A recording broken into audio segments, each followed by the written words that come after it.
তোকে রাখতে চাইছি খুব, সকালে আমার বিকেলে আমার, তুই ডাক না দিলে থাকবো আমি চুপ, দিনেতে আমার দুপুরে আমার, ঠিক এমন এভাবে তুই থেকে যা স্বভাবে।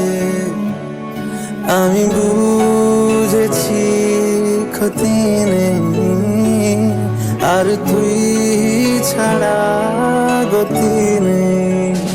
ছুঁয়ে দে আগুন, ফুটে যাবে ফুল, ভিজে যাবে গা, কথা দেওয়া থাক, গেলে যাবি চোখের বাইরে না।